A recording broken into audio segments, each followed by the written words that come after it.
जय गुरु जी। शुक्राना गुरु जी। अनंतम अनंतम शुक्राना गुरु जी। ओम नमः शिवाय। शिव जी सदा सहाय। ओम नमः शिवाय। गुरु जी सदा सहाय। गुरु जी के चरणों में कोटि कोटि प्रणाम और सारी संगत को जय गुरु जी। संगत जी, कल हमने अध्याय 40 की समाप्ति की थी। आज गुरु जी की आज्ञा से हम अगला अध्याय पढ़ने जा रहे हैं। पाठ को ध्यान से सुने और पूरा सुने ताकि गुरु जी की ब्लेसिंग्स और आशीर्वाद आप सब पर बना रहे। जय गुरु जी। शुक्राना गुरु जी। देवताओं द्वारा भगवान शिव की स्तुति। भगवान शंकर का देवता आदि के अंगों के ठीक होने और दक्ष के जीवित होने का वरदान देना। श्री हरि आदि के साथ यज्ञ मंडप में पधार कर शिव का दक्ष को जीवित करना तथा दक्ष और विष्णु आदि के द्वारा उनकी स्तुति। ओम नमः शिवाय। देवताओं ने भगवान शिव जी की अत्यंत विनय के साथ स्तुति करते हुए अंत में कहा, आप पर उत्कृष्ट परमेश्वर परात्पर तथा परात्परतर है।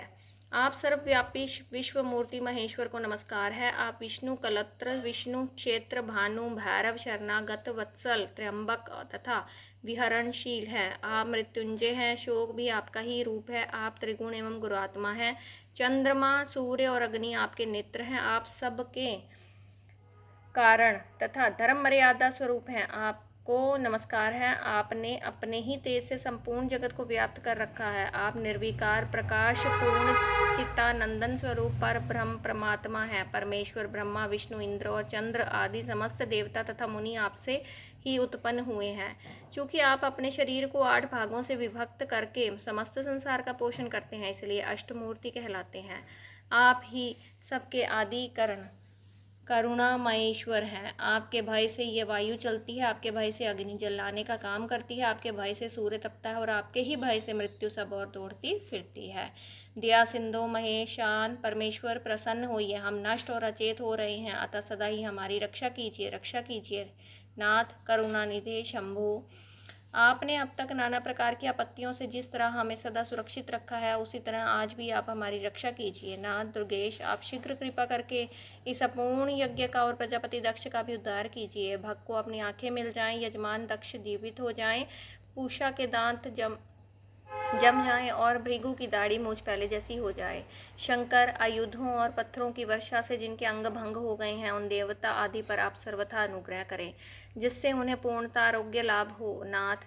यज्ञ कर्म पूर्ण होने पर भी जो कुछ शेष रहे, वह सब आपका पूरा पूरा भाग हो, उसमें और कोई हस्तक्षेप ना करे। रुद्रदेव, आपके भाग से ही यज्ञ पूर्ण हो, अन्यथा नहीं। ऐसा कहकर मुझ ब्रह्मा के साथ सभी देवता अपराध क्षमा कराने के लिए उद्यत हो हाथ जोड़ भूमि पर दंड के समान पड़ गए। ब्रह्मा जी कहते हैं, नारद, मुझ ब्रह्मा लोकपाल प्रजापति और तथा मुनियों सहित श्रीपति विष्णु के अनुनय विनय करने पर परमेश्वर शिव प्रसन्न हो गए। देवताओं को आश्वासन दे हंसकर उन पर परम अनुग्रह करते हुए करुणा निधान परमेश्वर शिव ने कहा, श्री महादेव जी बोले, सुरश्रेष्ठ ब्रह्मा और विष्णु देव, आप दोनों सावधान होकर मेरी बात सुने। मैं सच्ची बात कहता हूँ तात, आप दोनों की सभी बातों को मैंने सदा माना है। दक्ष के यज्ञ का यह विध्वंस मैंने नहीं किया है। दक्ष स्वयं ही दूसरों से द्वेष करते हैं। दूसरों के प्रति जैसा बर्ताव किया जाए, वह अपने लिए ही फलित होगा। अतः ऐसा कर्म कभी नहीं करना चाहिए जो दूसरों को कष्ट देने वाला हो। दक्ष का मस्तक जल गया है, इसलिए इनके सिर के स्थान में बकरे का सिर जोड़ दिया जाए। भग देवता मित्र की आंख से अपने यज्ञ भाग को देखें। तात पूषा नामक देवता जिनके दांत टूट गए हैं, यजमान के दांतों से भली भांति पिसे गए यज्ञान का भक्षण करें। यह मैंने सच्ची बात बताई है। मेरा विरोध करने वाले भृगु की दाढ़ी के स्थान में बकरे की दाढ़ी लगा दी जाए। शेष सभी देवताओं के जिन्होंने मुझे यज्ञ भाग के रूप में यज्ञ की अवशिष्ट वस्तुएं दी हैं, सारे अंग पहले की भांति ठीक हो जाएं। अध्वर्यु आदि याज्ञिकों में से जिनकी भुजाएं टूट गई हैं, वे अश्विनी कुमार की भुजाओं से, और जिनके हाथ नष्ट हो गए हैं, वे पूषा के हाथों से अपने काम चलाएं। यह मैंने आप लोगों के प्रेमवश कहा है। ओम नमः शिवाय। हर हर महादेव। ब्रह्मा जी कहते हैं, नारद, ऐसा कहकर वेद का अनुसरण करने वाले सुर सम्राट चराचरपति दयालु परमेश्वर महादेव जी चुप हो गए। भगवान शंकर का वह भाषण सुनकर श्री विष्णु और ब्रह्मा सहित संपूर्ण देवता संतुष्ट होने तत्काल साधुवाद देने लगे। तदंतर भगवान शंभु को आमंत्रित करके मुझ ब्रह्मा और देव ऋषियों के साथ श्री विष्णु अत्यंत हर्षपूर्वक पुनः दक्ष की यज्ञशाला की ओर चले। इस प्रकार उनकी प्रार्थना से भगवान शंभु विष्णु आदि देवताओं के साथ कनखल में स्थित प्रजापति दक्ष की यज्ञशाला में पधारे। उस समय रुद्रदेव ने वहां यज्ञ का और विशेषता देवताओं तथा ऋषियों का जो वीरभद्र के द्वारा विध्वंस किया गया था उसे देखा। स्वाहा, सवधा, पूषा, तुष्टि, धृति, सरस्वती, अन्य समस्त ऋषि, पितर, अग्नि तथा अन्य बहुत से यक्ष, गंधर्व और राक्षस वहाँ पड़े थे। उनमें से कुछ लोगों के अंग तोड़ डाले गए थे, कुछ लोगों के बाल नोच लिए गए थे और कितने ही उस समारंगन में अपने प्राणों से हाथ धो बैठे थे। उस यज्ञ की वैसी दुर्वस्था देखकर भगवान शंकर ने अपने गणनायक महापराक्रमी वीरभद्र को बुलाकर हंसते हुए कहा, महाबाहु वीरभद्र, यह तुमने कैसा काम किया था? तुमने थोड़ी ही देर में देवता तथा ऋषि आदि को बड़ा भारी दंड दे दिया। वत्स, जिसने ऐसा द्रोहपूर्ण कार्य किया, उस विलक्षण यज्ञ का आयोजन किया और जिसे ऐसा फल मिला, उस दक्ष को तुम शीघ्र यहाँ ले आओ। भगवान शंकर के ऐसा कहने पर वीरभद्र ने बड़ी उतावली के साथ दक्ष का धड़ लाकर उनके सामने डाल दिया। दक्ष के उस शव को सिर से रहित देख लोक कल्याणकारी भगवान शंकर ने आगे खड़े हुए वीरभद्र से हंसकर पूछा, दक्ष का सिर कहाँ है? तब प्रभावशाली वीरभद्र ने कहा, प्रभु शंकर, मैंने तो उसी समय दक्ष के सिर को आग में होम दिया था। वीरभद्र की यह बात सुनकर भगवान शंकर ने देवताओं को प्रसन्नतापूर्वक वैसी ही आज्ञा दी जो पहले दे रखी थी। भगवान भवन ने उस समय जो कुछ कहा उसकी मेरे द्वारा पूर्ति कराकर श्री हरि आदि सब देवताओं ने भृगु आदि सबको शीघ्र ही ठीक कर दिया। तदंतर शंभु के आदेश से प्रजापति के धड़ के साथ यज्ञ पशु बकरे का सिर जोड़ दिया गया। उस सिर के जोड़े जाते ही शंभु की शुभ दृष्टि पड़ने से प्रजापति के शरीर में प्राण आ गए और वे तत्काल सोकर जगे हुए पुरुष की भांति उठकर खड़े हो गए। उठते ही उन्होंने अपने सामने करुणानिधि भगवान शंकर को देखते ही दक्ष के हृदय में प्रेम उमड़ आया। उस प्रेम ने उनके अंतकरण को निर्मल एवं प्रसन्न कर दिया। पहले महादेव जी से द्वेष करने के कारण उनका अंतकरण मलिन हो गया था, परंतु उस समय शिव के दर्शन से वे तत्काल शरद ऋतु के चंद्रमा की भांति निर्मल हो गए।